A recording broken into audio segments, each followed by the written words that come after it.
पशुनारी, ढोल गंवार सूद पशुनारी, शकल ताड़ना केरकारी। ताड़ना यानी मारना पीटना, और इस चौपाई की ऊपर वाली चौपाई का अंश में ताड़न शब्द है। उस ताड़न का अर्थ इन्होंने ही लिखा है, मारना। और जब यह ताड़ना के अधिकारी की बात आती है, कहते हैं ताड़ने का मतलब देखना, और ताड़ना का मतलब शिक्षा देना। अरे भाई, जब तुलसीदास जी पैदा हुए और रामचरितमानस को लिखा, वो अकबर के जमाने का है, मुगल पीरियड का शासन था। जब तुलसीदास जी ने रामचरितमानस लिखी तो उस समय देश की महिलाओं को पढ़ने लिखने का अधिकार नहीं था, तो शिक्षा कहां का मिल जाएगा? तो शिक्षा कहां से आ गई? उस समय नारी शूद्रो नधियताम, स्त्रियों और शूद्रों को पढ़ने लिखने का अधिकार नहीं था। और इसीलिए मैं कहना चाहता हूं, तो शिक्षा का अर्थ तो हो ही नहीं सकता महिलाओं को पढ़ने लिखने का अधिकार दिलाया ज्योतिबा फूले जी ने। महिलाओं को पढ़ने लिखने का अधिकार दिलाया सावित्रीबाई फूले जी ने। महिलाओं को पढ़ने लिखने का अधिकार दिलाया अंग्रेजी हुकूमत ने। और आदिवासी दलितों और पिछड़ों को भी पढ़ने लिखने का अधिकार नहीं था। इनको भी पढ़ने लिखने का अधिकार किसने दिलाया? अंग्रेजी हुकूमत ने। अंग्रेजी हुकूमत ने अनुमति दिया। बाद में बाबा साहब डॉक्टर अम्बेडकर को जो भारतीय संविधान लिखने का मौका मिला, तो हजारों साल की त्रासदी को हमेशा हमेशा के लिए विराम देने के लिए उन्होंने संविधान में यह व्यवस्था बना दिया कि स्कूल फॉर ऑल, यानी सबके लिए स्कूल बराबर है। अब स्कूल में जाने से कोई किसी दलित को नहीं रोक सकता, आदिवासी को नहीं रोक सकता, पिछड़ों को नहीं रोक सकता। जैसे अग्रणी स्कूल जाते हैं वैसे दलित, आदिवासी और पिछड़े भी स्कूल जाएंगे। यह अनुमति जारी किया था अंग्रेजी हुकूमत ने। बाबा साहब डॉक्टर अम्बेडकर को मौका मिला तो संविधान के माध्यम से कानूनी दर्जा दे दिया। इसलिए सरकार, भारत सरकार महिलाओं को सम्मानित करने के लिए अभियान चलाती है, महिला सशक्तिकरण का अभियान चलाती है। हमारी भारतीय संस्कृति में भी महिलाओं को देवी के रूप में पूजा जाता है। हमारी संस्कृति की पहचान है यत्र नार्यस्तु पूज्यन्ते रमन्ते तत्र देवता। जहां महिलाओं की पूजा होती है वहां देवता वास करते हैं, अच्छे लोग वास करते हैं। और जो महिलाएं हमें देवी बनकर के समाज का निर्माण करती हैं, मां के रूप में, पत्नी के रूप में, बहन के रूप में, बेटी के रूप में और भिन्न भिन्न रूपों में, ये हमें ताकत देती हैं, राष्ट्र को मजबूत बनाती हैं। तुलसीदास जी देश की इन सभी महिलाओं को भी अपमानित करने से बात नहीं आए। वहीं पर शूद्र समाज में पैदा होने वाले आदिवासी, दलित और पिछड़ों को भी पूरे समाज को अपमानित करने का काम किया।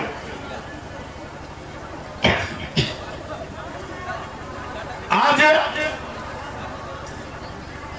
मैंने अखबार में पढ़ा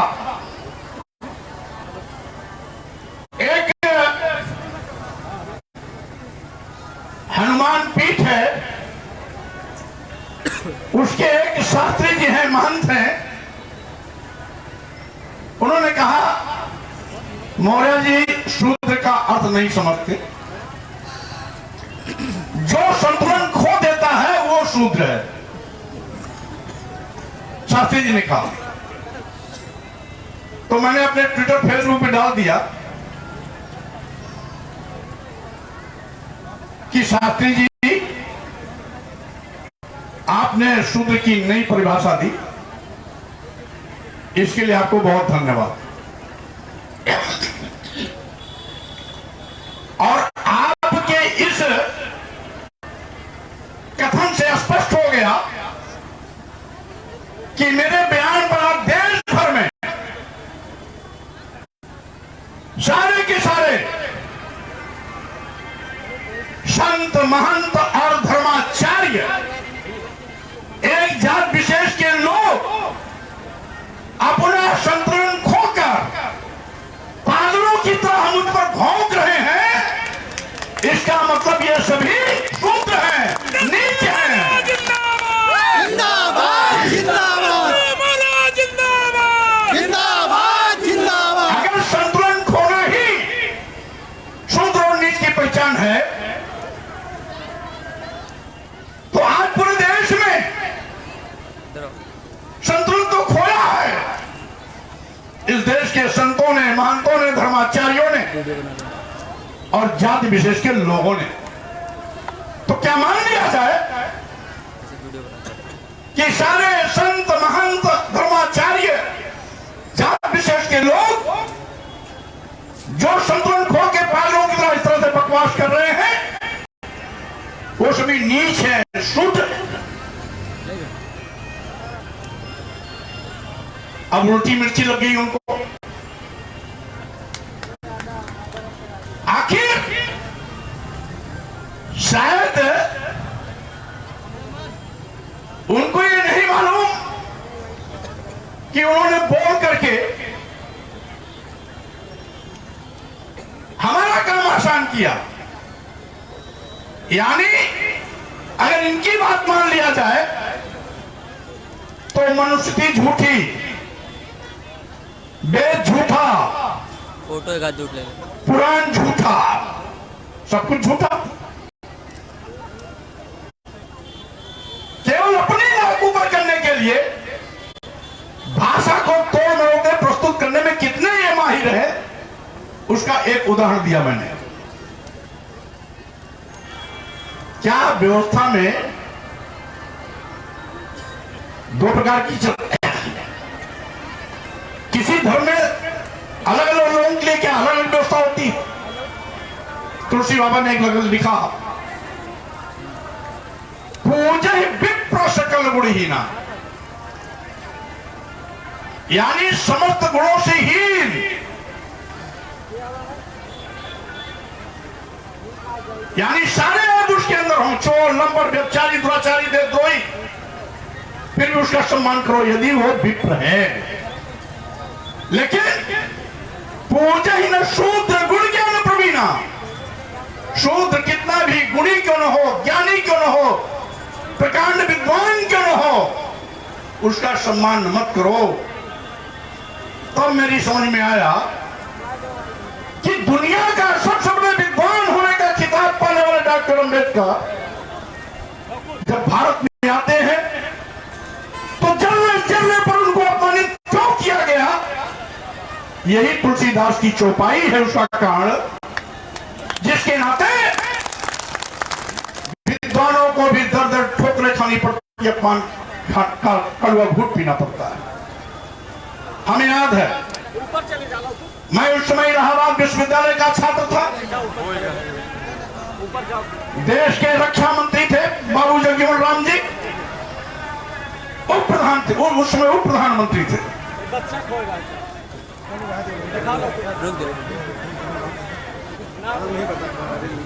अच्छा, एक बच्चा खो गया है, ये मेरे बाई बाजू में खड़ा है, इसकी मां देख ले और अपने बच्चे को ले जाए। बच्चा बोल नहीं पा रहा, नाम नहीं बता पा रहा है। इधर बगल आगे साइड में। बढ़ो।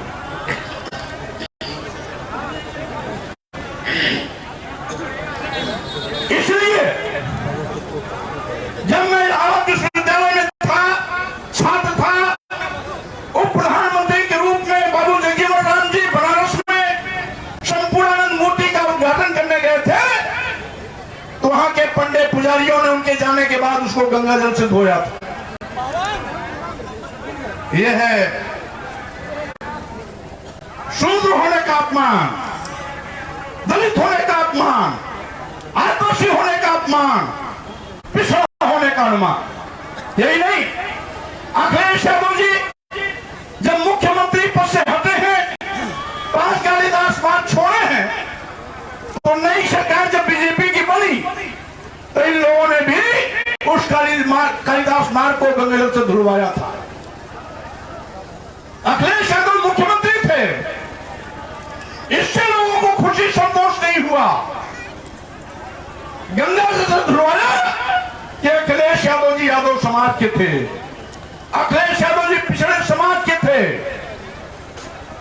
या अखिलेश यादव जी इनके तथाकथित शूद्र वर्ण में आते थे, और इसीलिए इन लोगों ने गंगा जल से धुलवाया। मैंने चुनौती दिया है कि धर्म के नाम पर गाली नहीं चलेगी, नहीं बर्दाश्त किया जाएगा। भारत संघर्ष करो, जिंदाबाद जिंदाबाद, शेरे भारत संघर्ष करो, हक तुम्हारे साथ है। जिंदाबाद शेरे भारत संघर्ष करो, जिंदाबाद जिंदाबाद, धर्म के नाम पर महिलाओं को अपमानित नहीं किया जाएगा। धर्म के नाम पर इस देश के आदिवासियों, दलितों और पिछड़ों का मजाक नहीं उड़ाया जाएगा। धर्म के नाम पर आज एक और मूर्खाधिराज पूजे जाएंगे और पढ़े लिखे दलित, आदिवासी, पिछड़े समाज के नौजवान अपमानित किए जाएंगे। ये नहीं चलेगा। मानो मानो एक समान की विचारधारा चलेगी। ये धरती बुद्ध की धरती है। हमारे देश के प्रधानमंत्री जी भी दुनिया के तमाम देशों में जाते हैं तो किसी और का नाम लेके हवाला नहीं देते। वो कहते हैं हम उस भारत भूमि से आए हैं जहां भगवान बुद्ध पैदा हुए। दुनिया के 50 देश में आज भी भगवान बुद्ध की विचारधारा चलती है।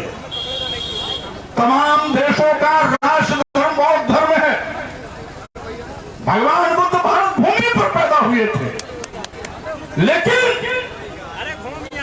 इस शाक्य समाज में पैदा हुए थे। हमारे पुरख थे, पूर्वज थे, लेकिन इस समाज में पैदा होकर के भी भगवान बुद्ध ने पूरे दुनिया को मानवता का पाठ पढ़ाया।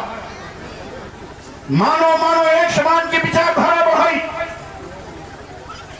भगवान बुद्ध का विचार वैज्ञानिक विचार था, और इसीलिए आज भगवान बुद्ध दुनिया में पुरातत्व विभाग द्वारा खुदाई होती है तो हर जगह भगवान बुद्ध की मूर्तियां, बुद्धकालीन अवशेष और बुद्ध जी के समय का इतिहास मिलता है। इससे साथियों, एक भगवान बुद्ध थे जिन्होंने मानो मानो एक समान की विचारधारा फैलाई, इंसानियत में बंटवारा नहीं किया। और एक धर्म के ठेकेदार ये हैं जो जाति और धर्म के नाम पर गाली देते हैं, अपमानित करते हैं। ये नहीं चलेगा। दलित मानस में बहुजन का अपमान बंद करो, बंद करो, बंद करो, दलित मानस में महिलाओं का अपमान बंद करो, बंद करो, बंद करो। आज की अवसर पर हमें खुशी है कि आज पूरे देश में 5 दिन से लगातार एक बहस चल रही है, और यह भी खुशी है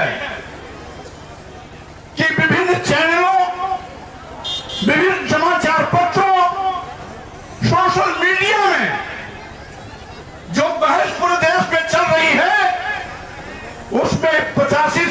190% स्वामी प्रसाद मौर्य के साथ खड़े हैं। स्वामी ये प्रसाद हमारी मौर्य जिंदाबाद जिंदाबाद जिंदाबाद जिंदाबाद। एक तरफ कुछ संत महंत धर्माचार्य जाति विशेष के लोग हैं, दूसरी तरफ इस देश की पूरी जमात खड़ी है।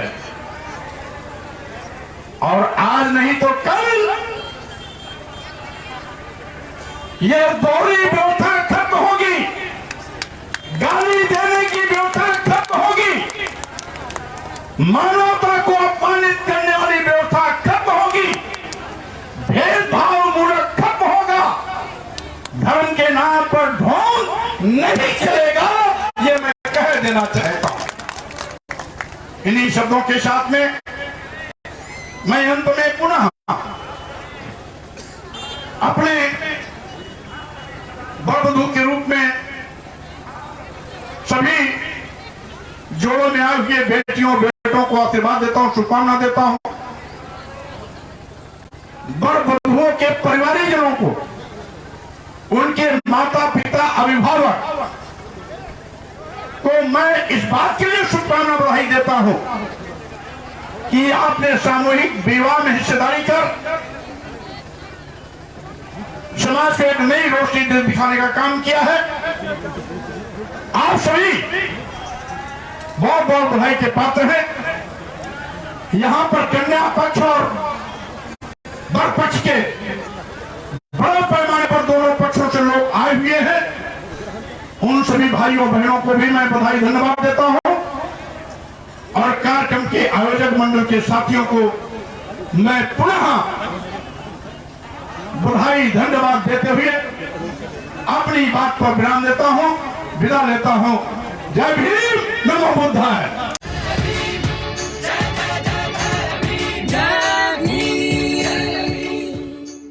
अगर आप चाहते हैं गरीब हर वंचित इंसान की आवाज आप तक पहुंचे तो हमारे चैनल को सब्सक्राइब करें और बेल आइकन का बटन दबाना ना भूलें।